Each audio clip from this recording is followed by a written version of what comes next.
वंदे मातरम साथियों, आप सभी का एक बार फिर से स्वागत है स्टडी एंड ग्रो पर। और इस वीडियो में हम मगध एम्पायर को पूरा समझेंगे। और मगध एम्पायर ही क्यों हम समझ रहे हैं, क्योंकि जैसा कि हमने लास्ट क्लास में बात करी थी कि 16 महाजनपद के बारे में हमने देखा था कि 16 महाजनपद अस्तित्व में आए। और महाजनपद का क्या मतलब था कि ऐसा स्वतंत्र क्षेत्र जहाँ पर कोई राजा वहाँ पे शासन करता है और वहाँ का जो पूरा कंट्रोल है उसके हाथ में है। पर महाजनपदों में क्या होने लगा कि ये एक दूसरे पर आक्रमण करके या कोई ना कोई तरीका आजमा के उसको अपने क्षेत्र के अधीन करने लगे। तो धीरे धीरे महाजनपदों में भी क्या है, आपस में डिस्प्यूट होने लगे। जैसे हम मगध राज्य को ही क्यों पढ़ रहे हैं, क्योंकि मगध सबसे ज़्यादा फलने फूलने वाला महाजनपद था। इसने अपने आसपास का क्षेत्र जैसे काशी था, वज्जी संघ था, उसको भी अपने क्षेत्र में मिला लिया था। तो इसने अपना विस्तार काफ़ी अधिक किया और धीरे धीरे यहाँ पर जिस तरह से डायनेस्टीज़ ने राज किया, जैसे हर्यक वंश यहाँ सबसे पहले आता है, उसने अपना क्षेत्र विस्तार किया। फिर शिशुनाग वंश, नंद वंश, और अंत में जो बहुत बड़ा एक साम्राज्य अपन को देखने को मिलता है, मौर्यन साम्राज्य, उसकी भी हम बात करेंगे। तो सबसे पहले यहाँ पर मगध जो राज्य है इसके बारे में बात करें तो यहाँ पर कुछ शासक पहले भी हुए, जिनमें से वृद्धरथ यहाँ का प्रथम शासक माना जाता है। पर वृद्धरथ यहाँ का शासक माना जाता है किसके अनुसार? महाभारत के अनुसार। महाभारत के अनुसार ये प्रमाण हमको मिलते हैं, पर इनका कोई हमें ऐतिहासिक प्रमाण यहाँ पर नहीं मिलता है, क्योंकि जरासंध का भी नाम वहाँ पर आता है, तो वो भी मगध का शासक हुआ था। पर इनका कोई ऐतिहासिक या फिर इंस्क्रिप्शन या लिखित फॉर्म में हम पर को कहीं नहीं मिला। तो इसको हम क्या है कि प्रथम शासक पूछता है तो वृद्धरथ ही लिखेंगे, पर जब वास्तविक शासक की बात आएगी तो उसको हम बिंबिसार करेंगे, क्योंकि वो हर एक डायनेस्टी यहाँ चालू होगी और धीरे धीरे ये क्षेत्र का विस्तार होगा। तो सभी 16 महाजनपदों में सबसे शक्तिशाली था मगध। और इसके शक्तिशाली और इसके फलने फूलने के बहुत सारे रीजन दिए जा सकते हैं। उसमें कुछ महत्वपूर्ण ये है कि वो जो क्षेत्र है बिहार और पूर्वी उत्तर प्रदेश वाला जो क्षेत्र है, वहाँ पर क्या है, नदियों ने जो भाग निर्मित किए, मैदानी भाग, वो काफ़ी उपजाऊ जमीन है वहाँ पे। और उपजाऊ होने के कारण वहाँ पर जो खेती है वो काफ़ी अच्छी होती है। धान रोपण की विधि वो लोग सीख चुके थे। साथ में वहाँ पे वनों का विस्तार काफ़ी अधिक था। और साथ में क्या है कि जैसे जैसे वहाँ पे कृषि हो रही है तो वहाँ पे व्यापारिक कार्य भी होने लगे। और लोहे की प्रचुरता उस क्षेत्र में होने के कारण, क्योंकि जो अपना झारखंड वाला एरिया भी उससे सटा हुआ है, तो वहाँ पर काफ़ी अधिक लोहे की प्रचुरता है। और साथ में वहाँ पर हाथियों का प्रचलन भी, धीरे धीरे हाथियों का प्रयोग किया जाने लगा था, जिससे क्या है कि माल को एक जगह से दूसरे जगह पर ले जाया जा सके। और साथ में इसकी सेना में भी इसका काफ़ी ज़्यादा उपयोग था। तो इस तरह से मगध ने वहाँ की जो सामग्री है उसको भली भांति प्रयोग करके अपने क्षेत्र का विस्तार करना चालू किया था। तो जैसा कि कहते हैं कि जिसने सबसे पहले स्टार्ट किया वो काफ़ी आगे निकल जाता है। तो मगध राज्य ने चीज़ों को समझा और वहाँ पर जो संसाधन थे उनका प्रयोग किया, इसलिए मगध राज्य काफ़ी फला फूला। तो अब जो हिस्टोरिकल कंसेप्ट है उसको हम समझते हैं। तो यहाँ पर जो डायनेस्टीज़ है, जो जो वंश है, उन्होंने इस प्रकार केवल हम यहाँ पर 7 वंशों को देखेंगे, जो कि 7 वंशों ने यहाँ पर मुख्यतः राज किया है। पहला है हर्यक वंश, दूसरा है नाग वंश या फिर जिसको शिशुनाग वंश भी कहा जाता है, क्योंकि शिशुनाग ने ही यहाँ पर पहला साम्राज्य स्थापित किया था नाग वंश का। फिर उसके बाद नंद वंश, फिर मौर्यन डायनेस्टी, फिर सुंग, फिर कण्व और फिर सातवाहन वंश। तो इस तरह से टोटल 7 डायनेस्टीज के बारे में हम यहाँ पर समझेंगे। तो मगध में सबसे पहले हर्यक वंश का शासन हुआ। तो हर्यक वंश में जो शासन हुआ वहाँ पर हमें 4 प्रमुख जो है यहाँ के राजा हमें ध्यान रखने हैं। एक तो पहला व्यक्ति है बिंबिसार, दूसरा है अजातशत्रु, तीसरा है उदयन और चौथा है नागदशक। तो हर्यक डायनेस्टी का जो काल है वो 544 से 412 ईसा पूर्व का समय माना जाता है। और यहाँ पर 4 शासक यहाँ पर शासन करेंगे। और जो बिंबिसार यहाँ पर जो शासक बनेगा वो बिंबिसार का पुत्र अजातशत्रु ही उसकी हत्या कर देगा और शासन को अपने हाथ में लेगा। उदयन भी सेम तरह से अपने पिता अजातशत्रु का वध कर देता है। तो इस तरह से यहाँ पर 2 पितृहंता शासक की बात हम करेंगे, एक तो अजातशत्रु, एक उदयन। पितृहंता का क्या मतलब है कि उन्होंने अपने पिता को मारकर गद्दी को हासिल किया, इसलिए उनको पितृहंता शासक कहते हैं। तो सबसे पहले बात करते हैं हर्यक वंश के पहले शासक और महत्वपूर्ण शासक के बारे में, बिंबिसार। तो बिंबिसार यहाँ का प्रमुख शासक हुआ और ये प्रथम शक्तिशाली शासक माना जाता है और इसी को मगध राज्य का वास्तविक संस्थापक भी माना जाता है। तो वास्तविक संस्थापक की बात करें तो कौन है? बिंबिसार। कौन सी डायनेस्टी का है? हर्यक वंश या हर्यक डायनेस्टी का ये है। इसकी राजधानी की बात करें तो इसने अपनी राजधानी गिरिब्रिज या फिर राजगृह, दोनों नाम यहाँ पर सही है। तो ये याद रखना है कि राजधानी गिरिब्रिज को इसने बनाया। बिंबिसार ने अंग राज्य को जीतकर मगध में मिलाया और उसने अपने पुत्र अजातशत्रु को वहां का शासक बना दिया। तो जैसे ही इसने अंग क्षेत्र पर अधिकार किया तो वहां का शासक इसने अपने पुत्र अजातशत्रु को बना दिया था। तो अंग जो क्षेत्र है ये भी एक महाजनपद था और अंग महाजनपद की जो राजधानी थी वो थी चंपा या फिर मालिनी। तो इस महाजनपदों की राजधानियों के बारे में हमने लास्ट क्लास में बात की थी, उसकी वीडियो भी मैं डिस्क्रिप्शन बॉक्स में लिंक दे दूंगा, तो आप वहां से देख सकते हैं। तो बिंबिसार ने क्या किया? अजातशत्रु को वहां का शासक नियुक्त कर दिया। बिंबिसार का एक और कार्य हमें ध्यान रखना है कि इसका जो राजवैद्य था जिसका नाम था जीवक, तो जीवक को इसने अवंती जो महाजनपद था उसके जो राजा थे चंड प्रदोत, उनके रोग के इलाज के लिए अपने राजवैद्य को भेजा था कि उनको काफ़ी गहरी बीमारी हो गई थी। तो पांडुरोग उसको बोलते हैं। तो पांडुरोग के निवारण के लिए अपने राजवैद्य जीवक नामक राजवैद्य को बिंबिसार ने भेजा। आगे बात करते हैं इनके विवाह के बारे में। तो इन्होंने 3 शादियां, इनका उल्लेख मिलता है इतिहास में। इनकी प्रथम पत्नी जो थी वो है कौशल देवी जो प्रसेनजीत की बहन थी। दूसरी पत्नी लिच्छवी की राजकुमारी चेलना या फिर चेलन्ना जिसका नाम आता है। और तीसरा विवाह पंजाब के मद्र की पुत्री क्षेमा से इन्होंने किया था। तो जब इन्होंने पहला विवाह किया कौशल देवी से, तो कौशल देवी से जब इन्होंने पहला विवाह किया तो काशी को दहेज के रूप में प्राप्त किया था। तो काशी वाला जो क्षेत्र है ये भी इनके साम्राज्य में मिल गया। तो इस तरह से देखो कि मगध का जो साम्राज्य विस्तार बढ़ता जा रहा है। इन्होंने काशी को मिला लिया, साथ में अंग को मिला लिया, अवंती के राजा से मित्रतापूर्ण संबंध कर लिए, वहां पर जीवक अपने राज्यवेद्य को भेजकर। तो इस तरह से ये अपना क्षेत्र विस्तार कर रहे हैं। और मत्स्य पुराण में बिंबिसार को 2 नामों से जाना जाता है, एक तो क्षेत्रोजस और जैन साहित्य में इनको शोणिक के नाम से जाना जाता है। 2 हमें इनके उपनाम ध्यान रखने हैं। प्रश्न आ जाता है कि क्षेत्रोजस और शोणिक किनके उपनाम हैं? तो बिंबिसार को इन दोनों नामों से जाना जाता है।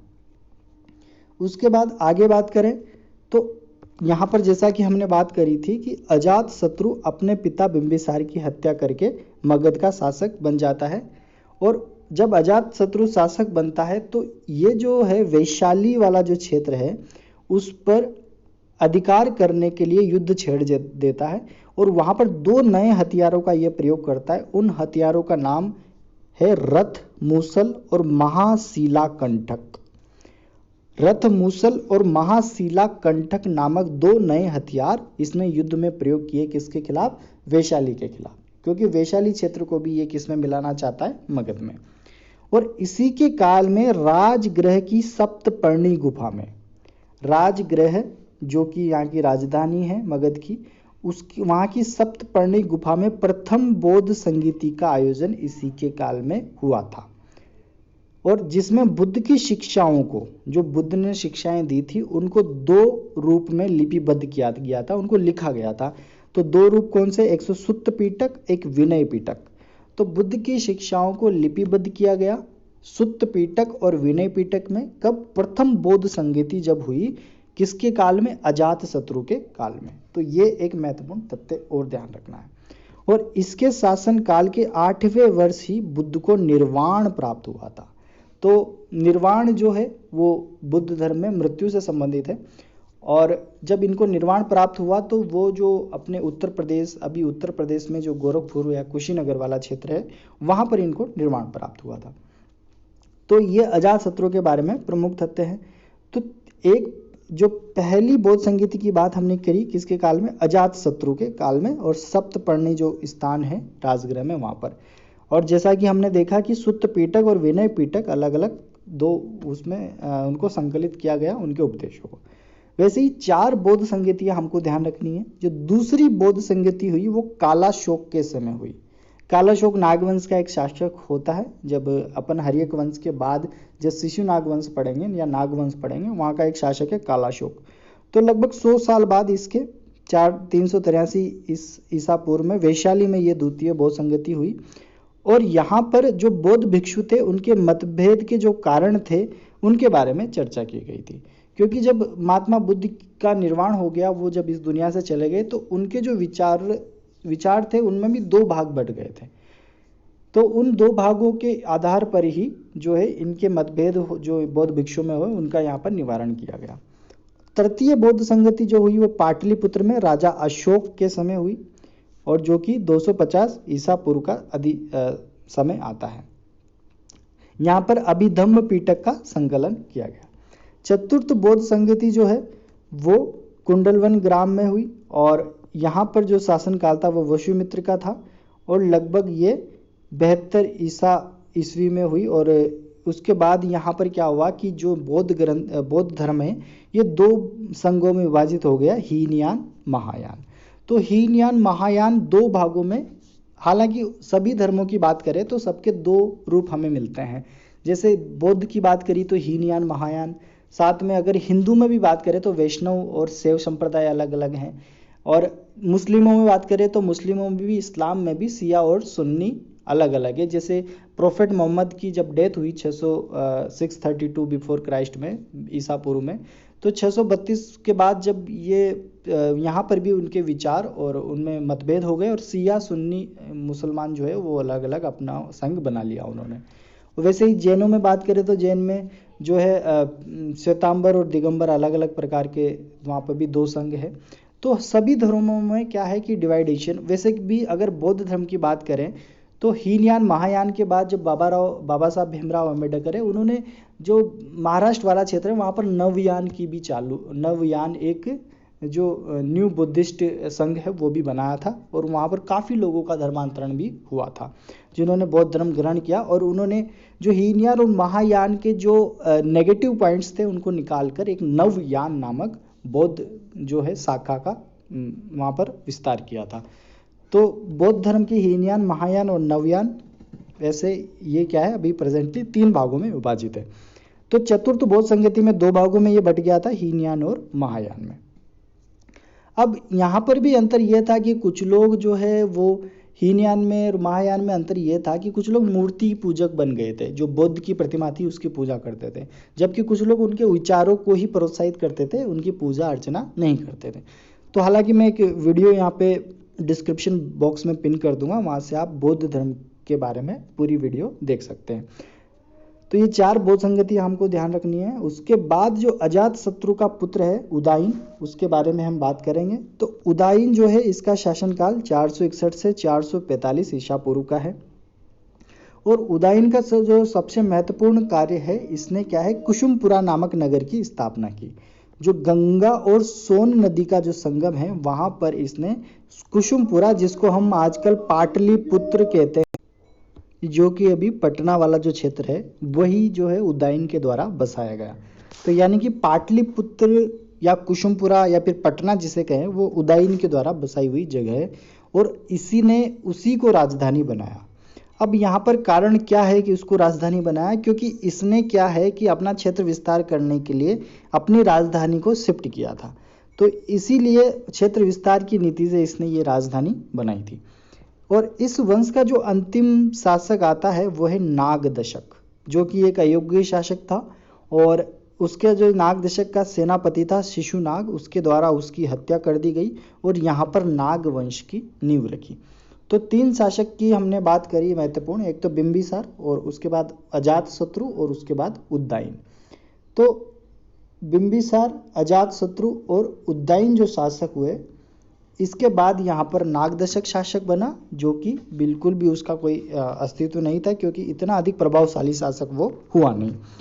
और नाग वंश की यहाँ पर स्थापना हो चुकी है, जो किसके द्वारा की गई, शिशुनाग की, या फिर कहीं पर इसको शिशुनाग वंश भी लिखा रहता है, जो 412 से 344 ईसा पूर्व का समय माना जाता है। अब शिशुनाग ने भी अपना साम्राज्य विस्तार किया और अवंती और वत्स राज्य पर अधिकार करके उसे मगध में मिलाया, और इसने अपनी एक और राजधानी बनाई वैशाली। तो वज्जी संघ पर नियंत्रण रखने के लिए, क्योंकि वज्जी भी उस समय क्या हुआ करता था, एक जनपद था और महाजनपद जिसकी राजधानी मिथिला थी। तो मिथिला वाला जो क्षेत्र है उस पर अपना नियंत्रण रखने के लिए इसने अपनी राजधानी किसे बनाया, वैशाली को अपनी दूसरी राजधानी बनाया।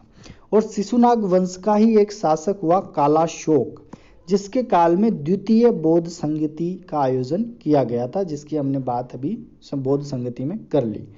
और इस वंश का जो अंतिम शासक हुआ वो है नंदीवर्मन, जिसकी हत्या महापद्म नंद द्वारा की गई। तो शिशुनाग में हमें दो शासक ही ध्यान रखने हैं, एक तो शिशुनाग और दूसरा कालाशोक। शिशुनाग ने क्या है, वैशाली को राजधानी बनाया, जबकि कालाशोक द्वितीय बौद्ध संगति के आयोजन के समय शासक था।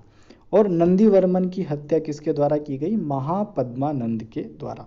और महापद्मानंद यहाँ पर नंद वंश की नींव रखेगा और नींव रखने के बाद ये यहाँ पर शासन करेगा, जो कि एक शूद्र शासक था।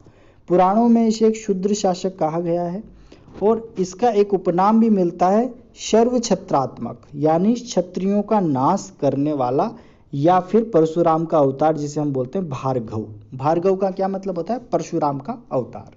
तो परशुराम के अवतार और सर्व छत्रात्मक शासक का किस शासक को उपनाम दिया गया है, महापद्मानंद के को ही यह उपनाम प्राप्त है। अब इसने कलिंग को भी जीता, जो उड़ीसा वाला क्षेत्र है, वहाँ पर कलिंग के राजा को इसने पराजित किया और एक नहर खुदवाई। और ये सब जानकारी हमें मिलती है हाथी गुम्फा अभिलेख से। जो हाथी गुम्फा अभिलेख है कलिंग नरेश खारवेल ने जो बनवाया था, वहाँ से हमें ये जानकारी मिलती है कि महापद्मानंद ने कलिंग को जीता था। और महापद्मानंद के जो 8 पुत्र है उसमें से जो धनानंद पुत्र था, तो धनानंद ही अगला शासक बनेगा महापद्मानंद के बाद। और ये काफ़ी क्रूर शासक था, इसने कर व्यवस्था काफ़ी कठोर कर दी थी लोगों पर। ये क्योंकि विलासितापूर्ण ये जीवन चाहता था, तो धीरे धीरे इसने क्या है, लोगों पर अत्याचार करना, कर की अधिक वसूली करना, और अपने जो गुरुजन थे उनका भी ये सम्मान नहीं करता था। तो एक व्यक्ति हुए चाणक्य या फिर कौटिल्य, उनका इन्होंने अपमान करके अपनी सभा से उनको निकाल दिया था। और चाणक्य इनको चैलेंज करके गया था कि मैं आपको इस सत्ता से उखाड़ फेंकूंगा। और उन्होंने अपना एक शिष्य तैयार किया, चंद्रगुप्त मौर्य। और चंद्रगुप्त मौर्य ने धनानंद पर आक्रमण करके वो अपनी जो मगध साम्राज्य पर मौर्य साम्राज्य की नींव रखी थी। तो महापद्मानंद के 8 पुत्रों में धनानंद था, वो सिकंदर का समकालीन भी ये था, क्योंकि सिकंदर का जो पश्चिमोत्तर भारत है वहां पर आक्रमण इसी के काल में हुआ। तो धनानंद जो 326 से 322 ईसा पूर्व इसका शासन रहा, केवल 4 साल ये शासन कर पाया, क्योंकि 322 ईसा पूर्व चंद्रगुप्त मौर्य आक्रमण करके इसको गद्दी से हटा देता है। वहीं सिकंदर का जो आक्रमण हुआ वो 325 ईसा पूर्व पश्चिमोत्तर भारत पर हुआ। और जब ये आक्रमण हुआ तो वहाँ पर जो झेलम और चिनाब वाला जो क्षेत्र है, वहाँ पर जो राजा पोरस था उसने वहाँ पर काफ़ी अधिक बहादुरी से वो लड़ा। हालांकि वो हार गया था, पर सिकंदर उसकी बहादुरी से इतना प्रसन्न था कि उसको अपना राजपाट वापस सौंपकर चला गया था। तो सिकंदर का जो आक्रमण होता है वो धनानंद के समय हुआ 325 ईसा पूर्व में। और 322 ईसा पूर्व में चंद्रगुप्त मौर्य ने अपने गुरु विष्णुगुप्त, या फिर जिसे चाणक्य कहा जाता है, उसकी सहायता से धनानंद की हत्या कर मौर्य वंश की नींव रखी थी। तो धनानंद की क्रूरता का यहाँ पर अंत होता है और अगला जो शासक है वो चंद्रगुप्त मौर्य बनेगा। तो ये पूरी बातें थी जिसके बारे में हमने बात करी कि हमने 3 वंश यहाँ पर समझे, हर्यक वंश, फिर शिशुनाग वंश और नंद वंश। और नंद वंश का अंतिम शासक कौन है, धनानंद। और धनानंद की हत्या की गई चंद्रगुप्त मौर्य के द्वारा, जो अब यहाँ पर मौर्य वंश का शासन रहेगा। और मौर्य वंश में हम महत्वपूर्ण शासकों की बात करेंगे। एक तो चंद्रगुप्त मौर्य हुए, फिर बिंदुसार, फिर अशोक। और अशोक के बारे में हम बहुत सारी जानकारियाँ देखने वाले हैं, जो कि नेक्स्ट वीडियो में हम करेंगे। तो साथियों, अगर वीडियो पसंद आती है तो लाइक और चैनल को सब्सक्राइब जरूर करें। Thank you.